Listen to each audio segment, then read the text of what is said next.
Zach, how you doing, man? Appreciate you joining me today. I'm doing good, man. Thank you for having me on. Appreciate it.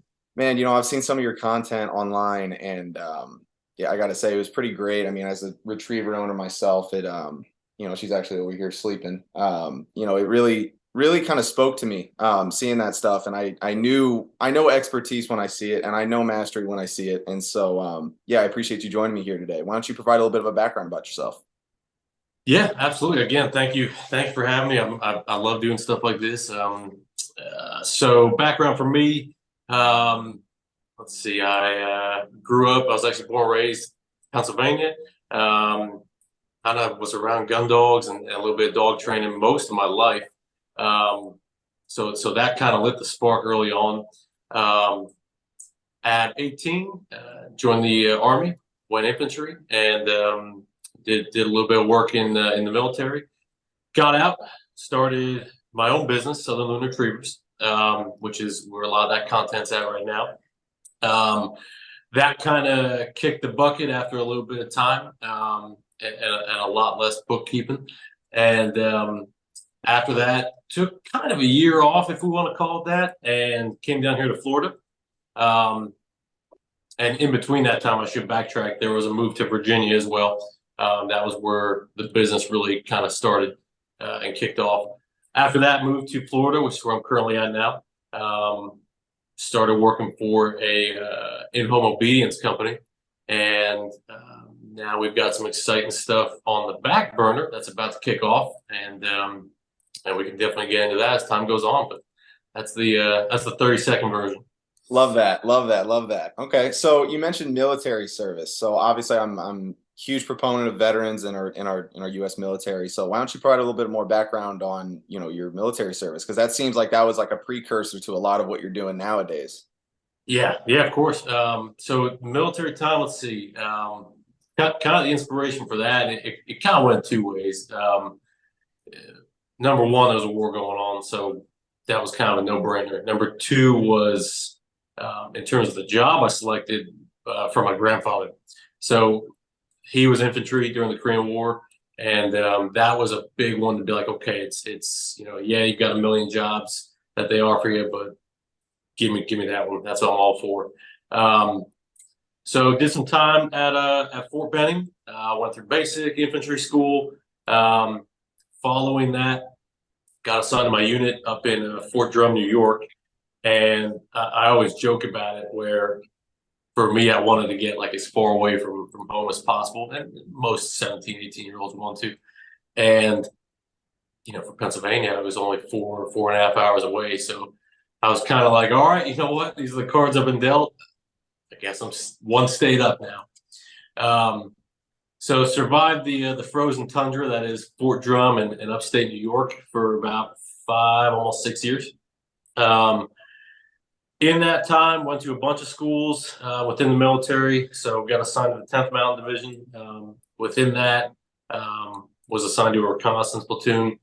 And within that, got an opportunity to go to sniper school and eventually take over sniper section within that reconnaissance platoon. Um, Jesus, sniper? little bit, yep, a little bit. That A little was bit. Yeah, it means a lot, folks, for those that you don't know.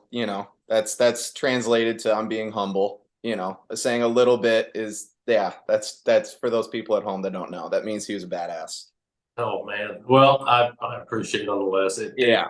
It was a good job. It was a really fun job. No day was the same is probably the best way you could set that one up. Um, did my time. Got deployed overseas. That was during my second enlistment. Went overseas, did some work over there, came back, and knew there was a hole to fill in terms of task and purpose, so to speak. But that kind of takes you from start to finish with the military career. Absolutely. So why don't we transition now to talking about, like you said, it left the hole, right? You get out of the military service. I mean, you see it in movies, you see it in TV, you see it everywhere. People get out of the military and they're a soldier with no purpose. And how did you find yours getting out of the military? Yeah, I mean, a lot of it. The first thing that I really went to was what I knew. So I guess let me digress a little bit here. So that transition period from your full service to kind of that limbo area, and then you're out. I'll kind of play devil's advocate here. The military, at least the Army, I can't speak for the other branches, but the Army does a good job of creating that transition. At the same time, there's a lot that they leave on your plate. So, they can get you all the way up to the point where, hey, you've got a job, and good luck. The biggest thing that they kind of stress for it is the whole stat side of it. They don't want you to become a statistic. And again, it all depends on how much you put in on the effort side. So that was my biggest thing transitioning out of it was I don't want to be homeless and I don't want to not have a job. If a military member or any of your listeners are kind of in that limbo, that should be your focus, right? Everything else after that, I like to look at and say you got to figure it out on your own, and it molds you. But yeah, after I fully transitioned out and was on terminal leave, there was definitely a hole, and I tried to call it before I got out. I was like, okay, something's going to hit me. It's going to be like a month or two of just everything's bright and shiny and I'm free, and then I'm going to come crashing down, and that was an understatement. So that hole kind of opened up pretty big. Definitely took a crash, and found myself needing to fill it with something. So thankfully, hunting season was right around the corner. And I mean, what better way to spend your freedom, I guess, so to speak, than shooting birds, running dogs. So that was kind of my default. I was like, all right, I'm just going to fill every day with hunting, and I sure did. But like most things, it's got a cap on it. It has a season. All the seasons come to an end eventually, and that was when I found that it was more of a Band-Aid. And I was like, okay, well, I kind of slapped that Band-Aid on of hunting season, and I felt great. Still do whenever I go hunting. And as soon as the season ended, I was right back where I was, and I didn't see it coming. So that one kind of hit me pretty hard. And that's a lot of where dog training kind of came back into focus for me to fill that gap. Gotcha. So how did you so you get done with hunting season? I mean, obviously you kind of this reminds me of when I was a kid. I used to clean my room, right? I put everything under the bed and pretend it's clean, right? So you just procrastinate. And so now hunting season's over and shit hits the fan. What was I mean, you go to dog training. Obviously, I know there's retriever training and all that stuff. That's pretty heavily integrated into the waterfowl hunting community. Um, but what got you to dog training? I mean, maybe let's connect the dots there. Yeah. So, like I said, it before the military time was always in my life. We call it bird boy time. It's kind of just like the grunt work, the dirty work that no one wants to do, throwing birds, cleaning kennels out and whatnot. Kennel work. It's dirty work. But that's still, I knew if I got through that, that was like, and I still loved it after that. The spark would never go out. So, going back to it for me, the biggest thing is it still there, because if you go into it and the passion isn't alive, you're shooting in the wind, so to speak. And it's never good. But the biggest thing for me and what kept it there for me was the fact that dogs became very therapeutic. I've kind of mentioned it a few times. If you follow the Instagram page, you'll see it. A lot of my stories revolve around how dogs have kind of brought me back out of that hole. And that was a big one for me, saying, okay, you know what? This is kind of a sign. You don't get many of those in life, and I'm finding that out. We got to go at this full force. If this is what they've come and given to me, so to speak, the dogs, I'm gonna take that and run with it, and that's what I've been doing. They've kind of brought me out of that hole. They've been my therapy. They've been, my saving grace, so to speak. This is my way to give a little bit back to them, even if they lay on the floor half the day and have no idea what I'm talking about. Um, but that was the biggest thing is the fact that they became so therapeutic. I was like, listen, there's no reason that if I can keep this going, why not? You know, if it keeps me kind of above ground, I'm gonna keep using it because that's what I want. That's where I want to stay. Man, dude, that's honestly that is so you have to have some level of self-awareness, I think, though, to see that though, because like I mean, I think that for me at least, I think it's easy to kind of get lost in the weeds and be, kind of scared and then get, feel bad about yourself. And then it's tough to get out of the weeds and kind of see what you're blessed with and kind of run with it. It takes balls and it takes self awareness. So man, I commend you for that. It's not easy to do. It's not easy to do. Um, Okay, so you start dog training. Obviously, then I think what year was this? Whenever you first started kind of getting into dog training after duck season, what do you remember what year that might have been? So got out of the military 2016, 2017. So that was kind of when I was like, okay, let's full on. That's when I kind of switched from like the amateur to the professional level. So yeah, 2016, 2017. 2016, 2017. Okay, gotcha. Okay, and so that you start this dog training thing. At what point did Southern Loon Retrievers come about? So technically on paper, 2019. That's Mm. what it always said on the logo. Um, that's kind of I think when Uncle Sam started taking over with it. But and like I said, that switch from amateur to pro was probably around that 2016, 17 time frame. And then I think the company really went official around 2019. Gotcha, gotcha, gotcha, gotcha. So what were some of your biggest lessons learned, obviously starting as an entrepreneur and kind of getting into that? Let's talk about your journey there. So I mean, from the outside looking in, I can only imagine how, okay, I'm out of the military. I don't really know what to do. Let's do dog training. This sounds great on paper, but how am I going to pay the bills? You know? It when my bosses listen to this, they'll probably be laughing and saying, "Yep, this is the lesson learned." Um, it was a lot. It was more than I could handle, and it took me a couple of years to finally come to terms with that and bite that bullet. And in terms of I guess the entrepreneur side, it's weird. You don't really see that when you start a business, and you see it on YouTube, you see it on Instagram, you see it on social media, where you always see these like inspirational reels and TikToks and whatnot, and it's like you gotta fail. And I used to think it was such BS, especially coming right out of the military, such a high ceiling in that sense. And then I started wearing every single hat in my company, social media, bookkeeping, marketing, and then, top on dog training, like you're the lead trainer. Um, you start getting 6 or 7 different hats, so to speak, and it humbles you real quick. That was probably the biggest shock that I had coming into it was that you think you're ready and you're not.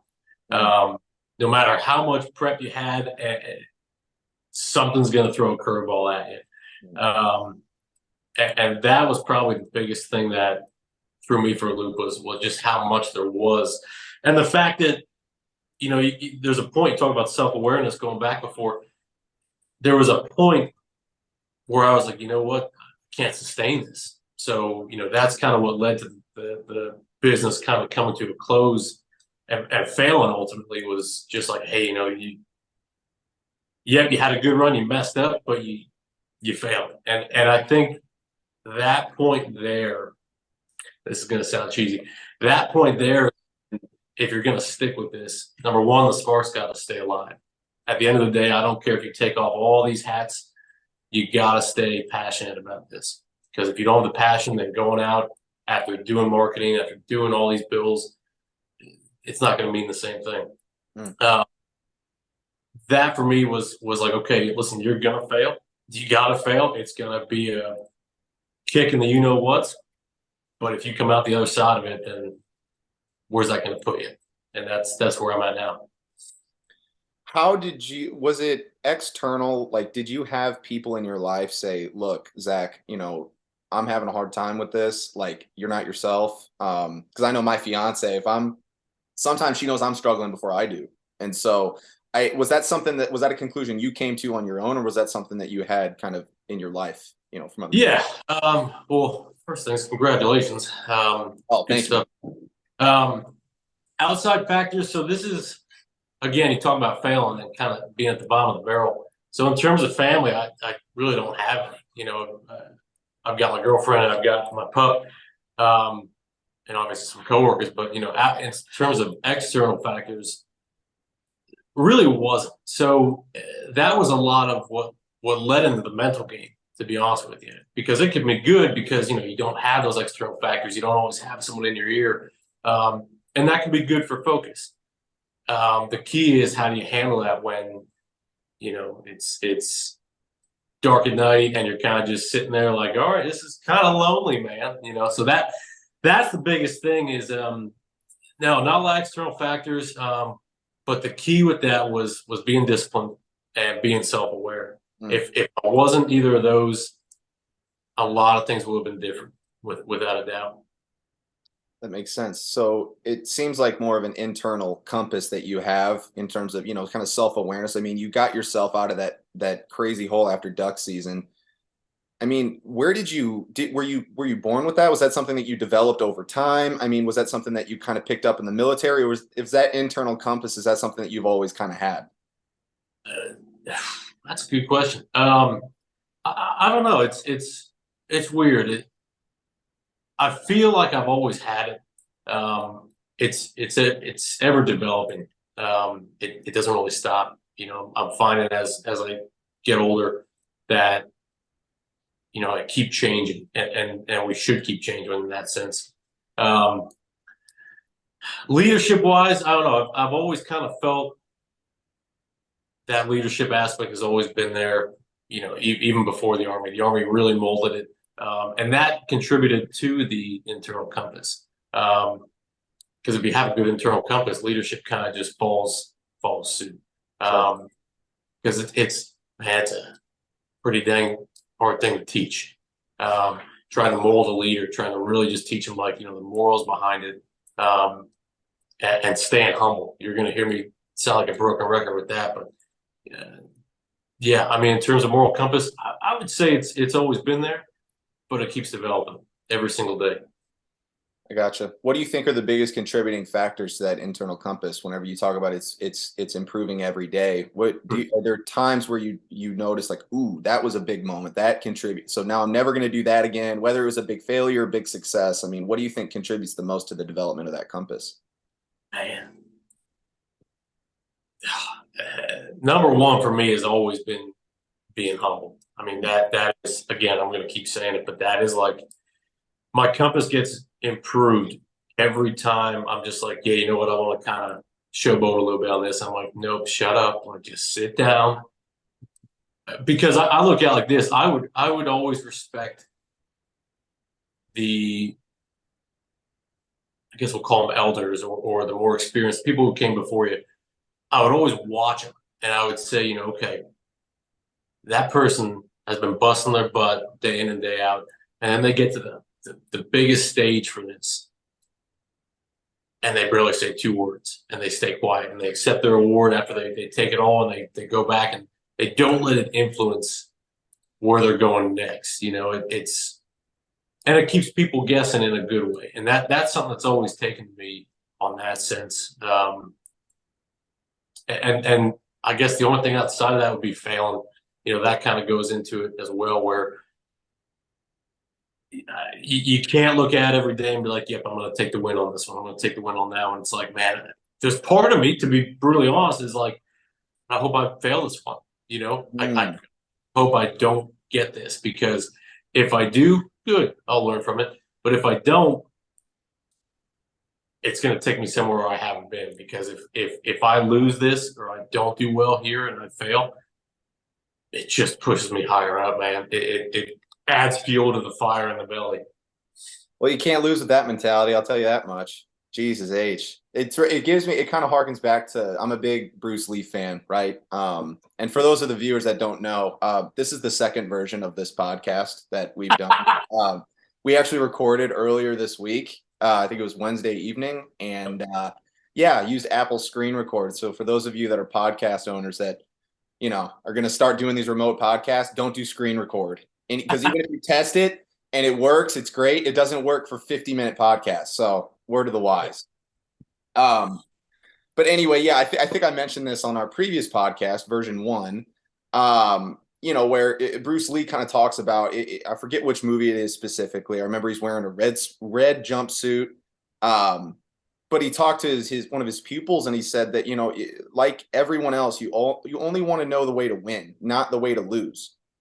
And you have to learn to lose before you learn to win. And I don't know, your whole story so far, that's what that really reminds me of. It's, you get bounced around. I mean, it's like driving blindfolded. You're gonna run into some brick walls. You're gonna run over some speed bumps. You might hit a couple of kids, but at the end of the day, you hopefully get to your destination. You know what I'm saying?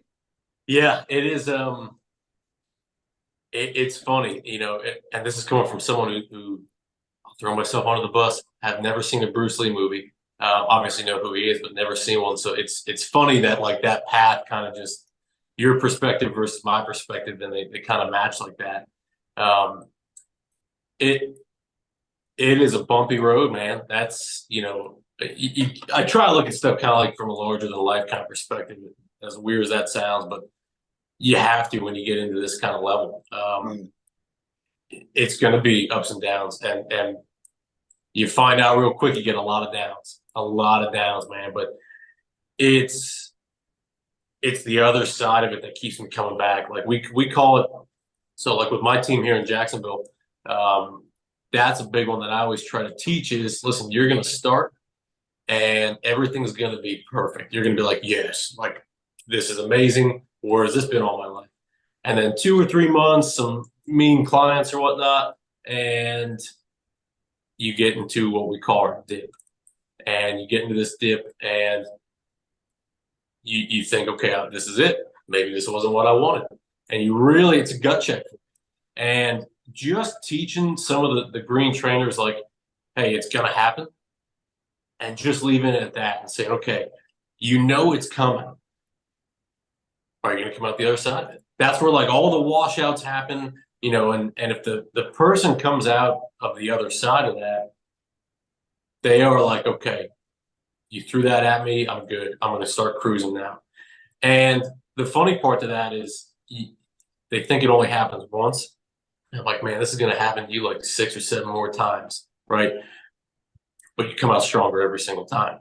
So that dip, I've just kind of put that name behind it. Like that dip has always been like what strengthens that moral compass to kind of backtrack on that. That is a big contributor, that dip. I don't know why, but it's always made me more resilient with that. God, every time I hear you talk about the process of failure and endurance and tenacity, I can't help but think about your time in the military. I mean, hearing you talk, it sounds like I'm in high school and there's somebody from the Marines that's coming to talk to me or give me a motivational speech. I mean, it's I don't mean that in a corny or a negative way. It genuinely look, this is coming. Are you going to get out the other side? What are you going to do? Like I feel my heart rate going up. I'm like, yeah, Could be the coffee. Dude, oh yeah. Oh, it's definitely the coffee. Dude, I got this French press. I don't know. No. Dude. So much caffeine. Oh man. But, I could be wait, what? That's it, man. You're about to hit your dip here in about 30 minutes. Yeah, as soon as I click stop on the recording of this podcast, it's going to be. Yep. And I don't know if I'll come out the other side of it. We'll see. Okay, so we talk about dips, right? We know that they're going to come. How are you going to deal with it? Did you have a moment in your military training where you had that gut check where you're like, shit, I don't know, this is a lot, I don't know if I'm going to make it, and so I got through that, I can get through anything? Yeah, that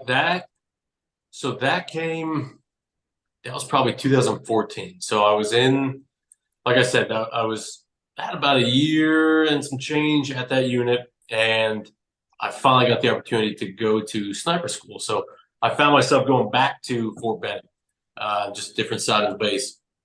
And they kind of throw some softballs at you in terms of schools, and they get you kind of not cocky, but they get you a little confident, and it's good. Um, and then they send you to a big boy school, as we call them, the big army schools. Um, that was definitely my humble moment, and that is where a lot of, like, you keep hearing me say, stay humble, be humble. Um, that's where that really like locked into my brain. It was like, all right, I'm not going anywhere. Um, Went down there, and it was probably like the second or third week we started stalk lanes. So, ghillie suits and face paint and just stalking a target.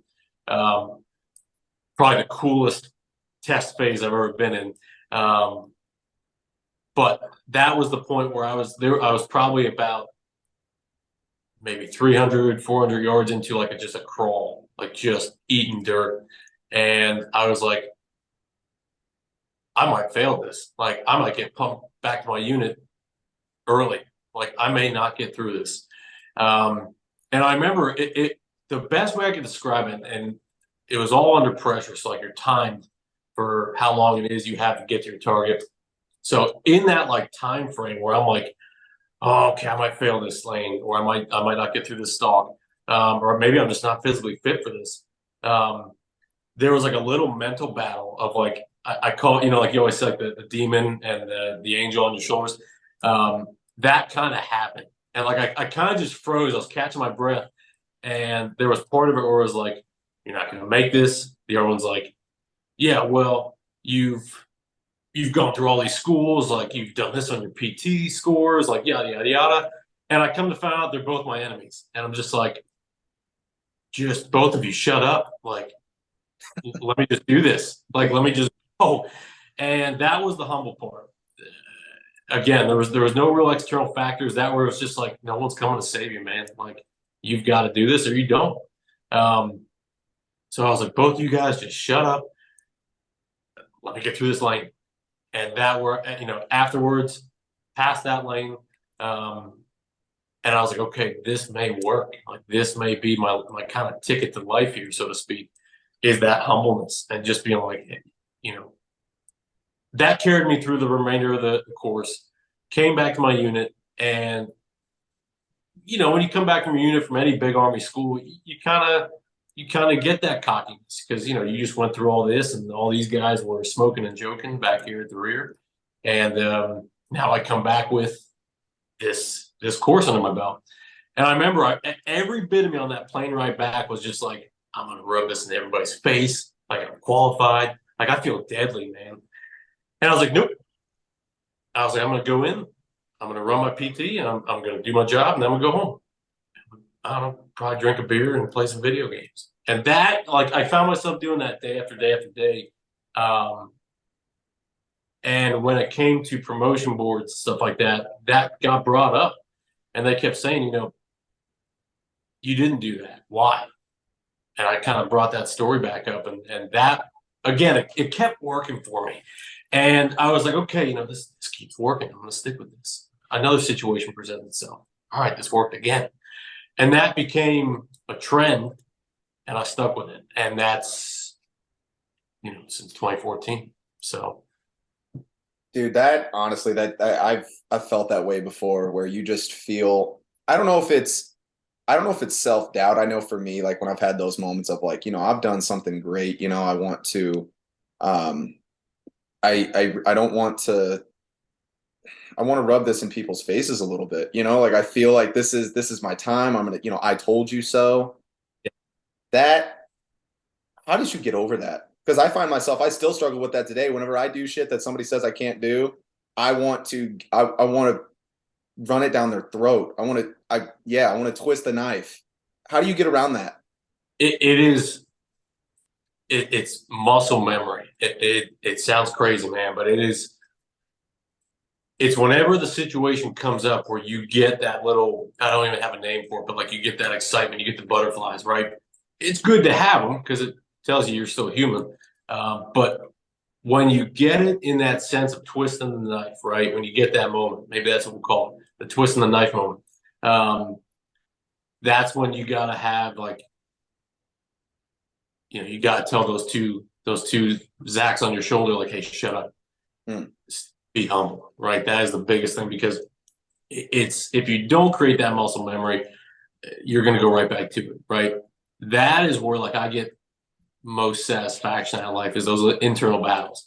Like, you can have all the ribbons in the world, you can have a certification book that big, cool, but am I winning my own mental battles? Because when I lay down in bed, that's what matters. Because if I can't sleep, I didn't win, right? And I still, here's the thing: is I'm not perfect. There's days where, like, you can ask my bosses too. They'll be like, you shut down this week, and we didn't hear a word from you. And I'm like, yeah, I lost that battle. That's why. Um, so it still comes up, but that is like, if there's one thing I try to keep going in life, is that win those little battles. Like, they're bigger to me than any ribbon, than any, like, little certificate you get. They're all cool, fine and dandy, but for me, it's the internal battles, and that is what, if you want to talk about an edge, um, coming back into the gun dog world, that is my edge all day long. Yeah, I can't imagine a whole lot of dog trainers that have that edge. That's pretty unique. That's a unique skill set to bring to the table. I cannot imagine. So the premise of this show, obviously, it's the practical beginner, right? We talk about the first step in any journey is usually the most difficult, right? Whether it's a blank piece of paper or the first step on the track, it's tough. So if you could, in conclusion to this show, talk to yourself whenever you're first starting, whether it's Southern Retrievers or whether your first day in basic, what would you say to yourself? Yeah, I would kind of break it down, if you're looking at it from the business standpoint. So we can go a couple angles of this. Mhm. We said it last time. Number one, uh, get a bookkeeper, right? That is like that is my number one, because, man, that is, I attribute a lot of that to that whole thing failing. So get a bookkeeper. Don't wear as many hats. That's probably a good one. Take more chances, right? So that is a big one. Kind of taking that leap of faith. It kind of goes back to that one where it's like, no one's getting out of here alive. That's a tough one to bounce around with, because people will take that and be like, all right, I'm just gonna go act a fool for the rest of my life. No, it's, if you interpret it like I do, it's take more chances, right? Don't be afraid to kind of take that leap of faith and be like, you know what? If that's pretty dang big and it scares the crap out of me, good. Like, the plans we got working that we'll talk about in a little bit, man, I'd be lying if I said I didn't find myself puking a couple times in the toilet. And that's good though. Like, that's where I'm just like, yeah, I just puked up my dinner, but I know I'm in the right spot. Like, that tells me everything I need to know. Like, I'm good, right? Um, and then you already know I'm going to say for the last one, you got to stay humble. You Yeah. got, man. Zach, I got to tell you, of all the guests we've had on here so far, I mean, the whopping whatever three, I've talked to a hell of a lot of people outside of this, whether it's podcast related or not. And I just wanted to say thank you so much for joining us here today. I know I got a lot out of it. I mean, just for myself, because whether you're a dog trainer, veteran, it doesn't really matter. At the end of the day, there's these underlying themes and contributors to anybody's respective success. And so I just wanted to say thank you for coming on here and contributing. And yeah, really appreciate you, Zach. Okay. Um, Nah. why don't we tell the viewers where they can find more information on you and kind of how they can find more Zach Miller? Yeah. So as of right now, I'm kind of in the transition phase. So a lot of the content you'll find will still be under the Southern Loon Retrievers, and that's Instagram, Facebook, mainly YouTube. Mhm. This is kind of a good marking point for this podcast. This is going to be the marking point to say, like, hey, I'm me as a trainer coming back to the gun dog world, full time, and it'll be under Sit Happens Gun Dogs. So that'll be kind of coming down the pipe here within the next couple of months. So if anyone does follow those pages and you see kind of scenery change, still me. just doing the same stuff under a different flag. But that's we'll kind of leave it at that. There's a lot of big stuff that we're going to be sweeping through. So it's cool that you kind of have the 001 of that process. But that's where you can find me. Superman putting the cape back on, ladies and gents. Buckle up. Thank you, man. I really appreciate you taking the time today. Of course, Zach. Thanks again, buddy. Okay. We'll talk Oh, soon. see you, man. Bye bye.